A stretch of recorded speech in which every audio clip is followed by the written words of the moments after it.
9th class में अपना जो विषय चल रहा था वो चल रहा था निर्धनता एक चुनौती। और पीछे की जो कक्षा थी उसमें हमारा जो विषय चल रहा था वो चल रहा था असुरक्षित समूह। ये अपन लोगों का विषय चल रहा था जिसे हम लोगों ने आधा कर लिया था और अब हम इस असुरक्षित समूह को कंप्लीट करते हैं, यानी इसको पूर्ण करते हैं। क्या है असुरक्षित समूह? तो देखिए पीछे की कक्षा में मैंने आप लोगों को बताया था कि इस असुरक्षित समूह के अंतर्गत किसको शामिल किया गया है। तो हम लोगों ने इसमें किसको शामिल किया गया था? एक तो हम लोगों ने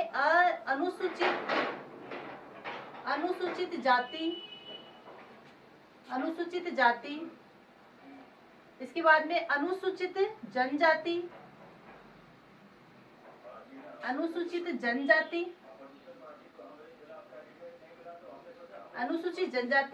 इसके बाद में जो कृषक है, ग्रामीण कृषक है, किसान है, उनको हम लोगों ने इसमें शामिल किया गया था। और जो अनियत शहरी जो मजदूर है उनको शहरी मजदूर, इन लोगों को हमने क्या किया था, इनमें शामिल किया था। यानी अपने पास जो असुरक्षित समूह आ रहा है वो कौन सा आ रहा है और जो निर्धनता की गिनती में सर्वाधिक आ रहा है वो कौन सा है? एक अनुसूचित जाति, अनुसूचित जनजाति, ग्रामीण जो किसान है वो, अनियत जो शहरी मजदूर है वो, ये सब हमारे किसकी गिनती में आ रहे हैं? असुरक्षित समूह की गिनती में आ रहे हैं। असुरक्षित समूह से क्या तात्पर्य हुआ कि ये वो लोग हैं जिनको बराबर कार्य की प्राप्ति नहीं होती, काम नहीं मिलता है और जो निर्धनता की गिनती में शामिल है, जो निर्धन परिवारों के अंतर्गत आते हैं।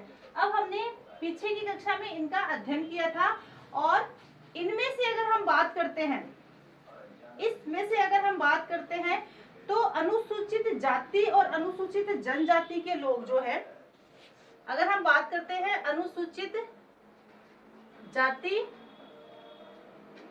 व जनजाति की, तो लगभग ये वो लोग हैं 100 में से, अगर हम इनका 100 का आंकड़ा मानते हैं तो 100 में से इनमें से 43 लोग ऐसे हैं, 100 में से 43 लोग जो है वो क्या करते हैं, अपनी दैनिक आवश्यकताओं को, अपनी दैनिक का मतलब अपने दिन भर की, प्रतिदिन की जो उनकी आवश्यकता है उनको पूरा नहीं कर पाते हैं, अपनी दैनिक आवश्यकताओं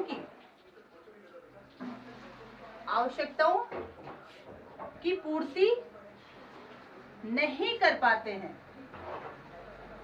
ये तो मानकर चलते हैं हम लगभग ये 50% के लगभग ऐसे लोग हैं जो प्रतिदिन अपनी दैनिक आवश्यकताओं की पूर्ति को भी पूर्ण नहीं कर पाते हैं।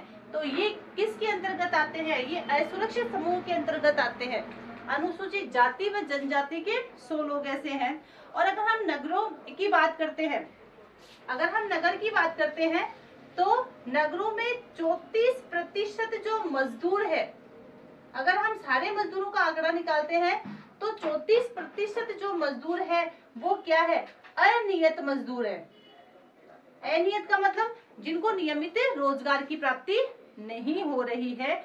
इसके साथ साथ अनुसूचित जाति व जनजाति के जो लोग हैं वो सामाजिक रूप से भी बहुत ज्यादा वंचित दिखाए गए हैं। इन सामाजिक यानी असुरक्षित समूह में किसकी असमानता है? इनमें पहली तो है आय की असमानता, कि इनके पास क्या है, निश्चित आय का साधन नहीं है। तो एक तो इनमें आय की असमानता है, दूसरी इनके पास भौतिक सुख सुविधाओं की क्या है, भौतिक सुख सुविधाओं की इनके पास कमी है। भौतिक सुख सुविधाओं की क्या है? कमी। तो भौतिक सुख सुविधाओं में सारी चीजें आ जाती है, जिनमें आती है शिक्षा, जिनमें आती है चिकित्सा, और इसके साथ साथ अन्य जो भौतिक सुख सुविधाएं हैं उनकी भी इसमें कमी पाई जाती है। तो देखिए जो असुरक्षित समूह है उनमें किसको शामिल किया अपन लोगों ने? इनको शामिल किया है। और ये आंकड़े क्या बताते हैं कि 100 में से 43 जो अनुसूचित जाति जनजाति के लोग हैं वो अपनी दैनिक आवश्यकताओं की पूर्ति भी नहीं कर पाते हैं। और अगर हम अनियत शहरी मजदूर की बात करते हैं तो 34% जो मजदूर है वो अनियत है शहरों में। और इनके पास क्या नहीं है, आय की असमानता है, इनमें भौतिक सुख सुविधाओं का अभाव है यानी कमी है। और इसके साथ साथ ये जो वृद्ध महिलाएं और बच्चे हैं, यानी इनके जो महिलाएं व बच्चे हैं, महिलाएं, बच्चे व वृद्ध जनों को भी क्या है, सुविधाओं का अभाव है। अगर हम बात करते हैं बच्चों की, तो बच्चों में हम ये बात कर सकते हैं कि भाई इनको शिक्षा और चिकित्सा के जो संसाधन है वो क्या मिल पाते हैं, तो हम बात करते हैं इनको चिकित्सा व शिक्षा के साधन नहीं मिल पाते हैं। जो महिलाएं हैं, क्या उन महिलाओं को उचित उनका जो पोषण है, जरूरत का जो पोषण है वो मिल पाता है, तो वो नहीं मिल पाता है। वृद्धजन जो है, बूढ़े लोग जो है, क्या उनको भी उचित सुविधाएं मिल पाती है, तो इसका उत्तर भी हमारे पास क्या आता है, न आता है कि नहीं, इन लोगों को भी अपनी जो मूलभूत आवश्यकताएं हैं वो पूर्ण नहीं मिल पाती है। तो ये जो सारी चीजें हैं वो अपनी किसकी, तो वो आई है निर्धनता की आती है। अब आपको एक मैं कहानी बता रही हूँ, और इस कहानी के माध्यम से मैं आपको बता रही हूँ कि जो एक निर्धन व्यक्ति है वो किस तरह से परेशानियों का सामना करता है। तो देखिए, मैं आपको बता रही हूँ किसकी कहानी, शिव रमन की कहानी, शिव रमन की कहानी। तो क्या है शिव रमन की कहानी, तो इस कहानी के माध्यम से हमें निर्धनता की जो स्थिति है वो पता चलती है। शिव जो रमन है तमिलनाडु के करूर कस्बे के एक गांव में रहता है, यानी शिव जो रमन है वो एक करूर कस्बा, जो कहाँ आता है, तमिलनाडु में, कस्बे के एक गांव में रहता है। ठीक है, पहली बात तो ये गांव में रहता है। इस कहानी के माध्यम से हमें ये पता चलता है कि एक जो दिहाड़ी मजदूर है, दिहाड़ी मजदूर का तात्पर्य क्या है कि जो प्रतिदिन कमाता है उसको किस तरह की समस्याओं का सामना करना पड़ता है। तो करूर कस्बे के गांव में रहता है कौन, शिवरमन रहता है। और इस गांव में कितने परिवार रहते हैं, इस गांव में 100 परिवार रहते हैं, यानी जो करूर गांव है इसमें कितने रहते हैं, 100 परिवार रहते हैं। हो गया कि 100 परिवार इस गांव में रहते हैं। अब जो शिवरमन है वो कितना कमाता है, वो क्या है, शिवरमन एक खेतीहर मजदूर है। खेतीहर का मतलब खेती में काम करने वाला मजदूर है, तो खेतीहर मजदूर है। और शिवरमन की जो प्रतिदिन की आय है वो है 160 रुपए। तो ये शिवरमन की अपने पास आय निकलती है। और शिवरमन जो है वो कौन सी बेरोजगारी से ग्रस्त है, ये मौसमी बेरोजगारी जो हम लोगों ने पढ़ी थी, मौसमी बेरोजगारी, वो मौसमी बेरोजगारी से संबंधित है, क्योंकि इसको एक वर्ष में कुछ महीने काम नहीं मिलता है, तो ये मौसमी बेरोजगारी से ग्रसित है। अब यहाँ पर शिवरमन के परिवार की बात करते हैं। तो परिवार में, शिवरमन के परिवार में कितने सदस्य हैं, 8 सदस्य हैं। शिवरमन के परिवार में कितने सदस्य हैं, 8 सदस्य हैं। परिवार में शिवरमन की एक है विधवा माँ, विधवा माँ है जिसकी आयु कितनी है, 65 वर्ष है। इसके बाद में उसके शिवरमन के खुद के कितने बच्चे हैं, बच्चे हैं उसके 4, और इन 4 बच्चों में आयु 1 से लेकर 16 वर्ष तक के इसमें बच्चे हैं, यानी बच्चे भी इसके बड़े बड़े हैं। उसकी एक बहन है जिसकी आयु है 25 वर्ष, जिसकी आयु हम बात करते हैं 25 वर्ष उसकी आयु है, जो क्या है, अविवाहित है, यानी जिसका विवाह नहीं हुआ है। और इसके साथ साथ शिवरमन की स्वयं की जो पत्नी है वो भी उसके परिवार में। तो देखिए 8 सदस्यों का परिवार है। शिवरमन खेतीहर स्वयं मजदूर है। प्रतिदिन की उसकी जो कमाई है वो 160 रुपए है। वो स्वयं मौसमी बेरोजगारी से ग्रसित है। मौसमी बेरोजगारी मैंने आपको पढ़ाई थी कि वो बेरोजगारी जिसमें एक वर्ष के कुछ महीनों में ही क्या प्राप्त होता है, काम मिलता है, बाकी काम नहीं मिलता। अब इसके 8 सदस्यों का जो इसका परिवार है उसमें इसकी खुद की विधवा माँ है जिसकी आयु 65 वर्ष है। बच्चे हैं जिनकी 4 बच्चे हैं और जिनकी आयु 1 से लेकर 16 वर्ष के बीच में है। बहन है 25 वर्ष जिसकी शादी नहीं हुई है, और इसके साथ साथ उसकी पत्नी भी है। तो 8 सदस्यों का ये जो परिवार है, और शिवरमन स्वयं, तो इस तरह से 8 हो गए परिवार में। अब यहाँ के इसके जो बच्चे हैं वो कोई भी स्कूल नहीं जा पाता, यानी किसी बच्चे को उसने शिक्षित नहीं किया है, क्योंकि उसकी जो परिवार की स्थिति है वो इस लायक नहीं कि उसको शिक्षा प्रदान की जाए। उसकी बहन के लिए योग्य वर उसको नहीं मिल रहा है ताकि वो उसका विवाह कर दे, और इसकी जो बहन है उसकी पत्नी से उसकी बनती नहीं है। उसकी पत्नी भी प्रतिदिन दूसरों के घरों में जाकर कार्य करती है, और इस तरह से वो अपने परिवार का लोग दोनों मिलकर क्या करते हैं, पालन पोषण करते हैं। तो यहाँ पर हम ये बात देखते हैं कि इसके परिवार में 2 जून का जो रोटी का प्रबंध है, 2 जून का मतलब 2 समय, 2 जून की रोटी का जो प्रबंध है, भोजन का जो प्रबंध है, वो भी क्या हो रहा है, मुश्किल हो रहा है। तो ये क्या है, ये अनियत मजदूर है। यहाँ पर हम बात करते हैं शिवरमन की, तो शिवरमन क्या हुआ, शिवरमन जो है वो अनियत मजदूर है, और ये किसकी गिनती में आता है, ये निर्धनता की गिनती में आता है कि ये निर्धन है। और किस तरह से ये निर्धन है और किस तरह से अपने परिवार का पालन पोषण करता है, आप लोगों को मैंने इसकी सारी कहानी बताई। तो इसके माध्यम से, यानी शिवरमन की कहानी के माध्यम से हमें पता क्या चलता है कि आज भी अनुसूचित जाति, अनुसूचित जनजाति, जो किसान परिवार है, अनियत शहरी मजदूर है, उनको पर्याप्त रोजगार के साधन नहीं मिलते, वो आज भी बेरोजगार है और निर्धनता की गिनती में आते हैं। यानी निर्धनता रेखा का की जो काल्पनिक रेखा खींची गई है, उस रेखा की गिनती में ये लोग भी आते हैं। अब हम अगला इस बात से जो क्वेश्चन उठा सकते हैं वो देखिए, क्वेश्चन क्या है कि इनके लिए जो व्यवस्था है, यानी अगर प्रश्नों की बात करते हैं तो इस शिवरमन की कहानी से हमें प्रश्न क्या क्या मिलते हैं। पहला इससे प्रश्न मिलता है कि वे किस सामाजिक और आर्थिक समूह से संबंधित है, यानी उनका सामाजिक जो समूह है, यानी शिवरमन की बात कर रहे हैं अपन लोग,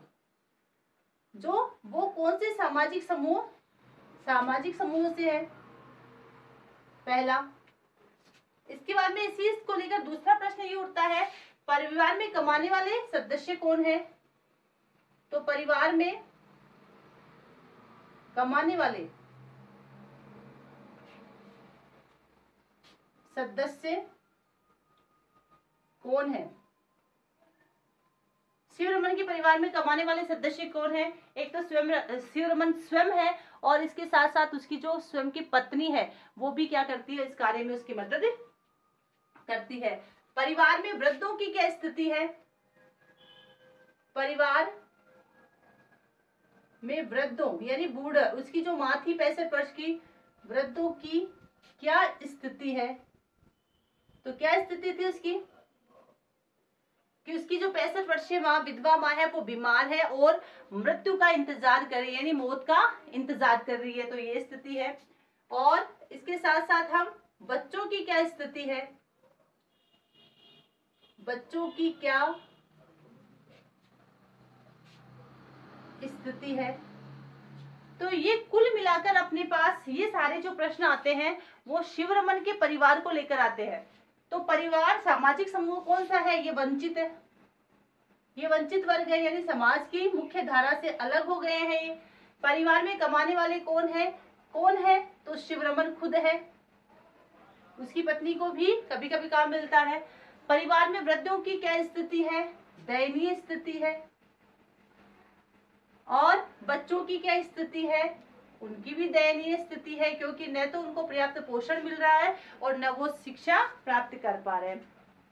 तो ये जो सारे बिंदु आते हैं अपने पास, ये किसको चुनौती देते हुए आते हैं, ये निर्धनता की स्थिति को चुनौती देते हुए प्रकट होते हैं। अब हम देखते हैं अगला जो बिंदु है वो क्या है, वो है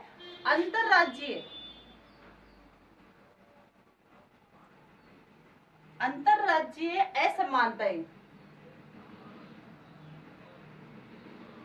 अंतरराज्यीय असमानताएं, देखिए अंतरराज्यीय असमानताओं, अंतरराष्ट्रीय की बात नहीं कर रही हूँ मैं, अंतरराज्यों की बात कर रही हूँ। यानी एक राज्य और दूसरे राज्यों में निर्धनता को लेकर किस प्रकार की असमानता व्याप्त है, ये बहुत ही महत्वपूर्ण विषय है। यानी अंतरराज्यीय, एक राज्य और दूसरा राज्य, यानी दो राज्यों के मध्य या दो से अधिक या एक से अधिक राज्यों के मध्य किस प्रकार की असमानताएं पाई जाती है। कौन से विषय को लेकर?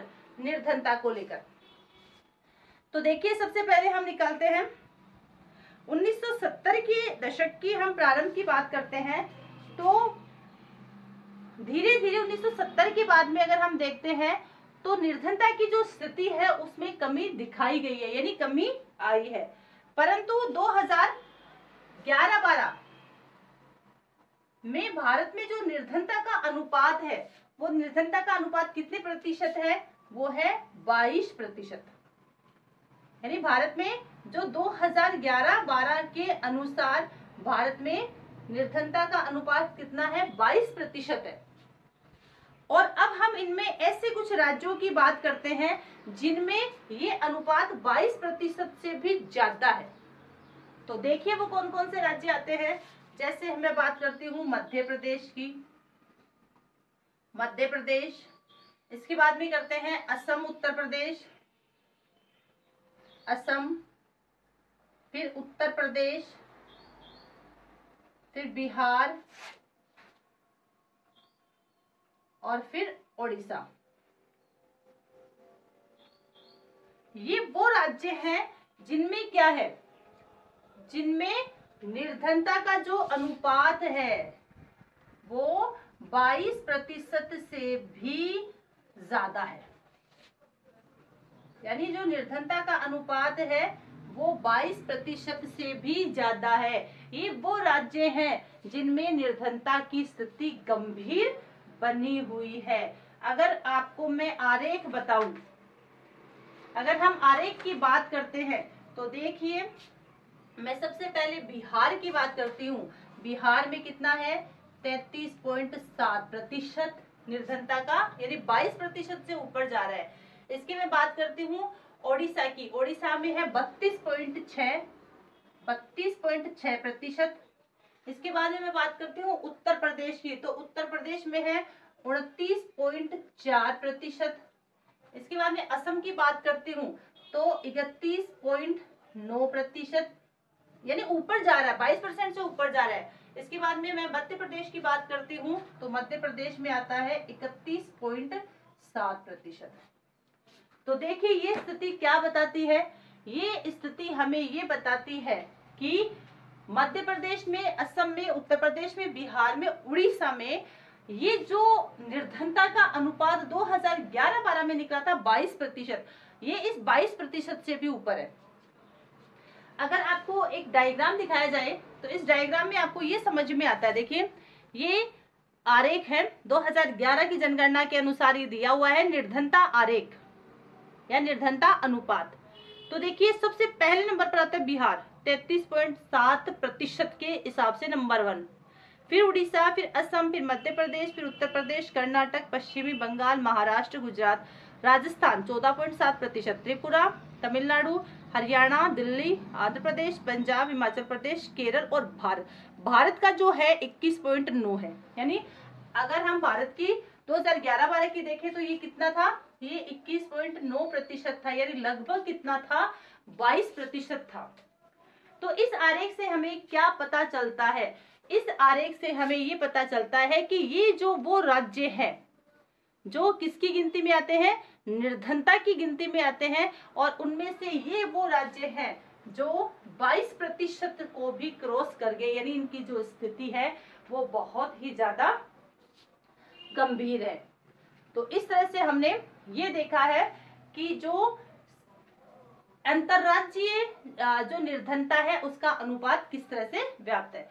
अब आपको जो नोटबुक में क्वेश्चन करने थे वो एक तो शिव रमन वाले करने हैं, ये सारे प्रश्न गृह कार्य के रूप में आपको करने हैं, और इसके साथ साथ आपको उन राज्यों के नाम लिखने हैं जिनकी 22% से भी ज्यादा क्या है? निर्धनता अनुपात है 2011-12 की अनुसार। तो इन सबके नाम लिखने हैं और इनका ये अनुपात आपको अपनी नोटबुक में लिखना है, क्योंकि आगे इसके प्रश्न बनते हैं।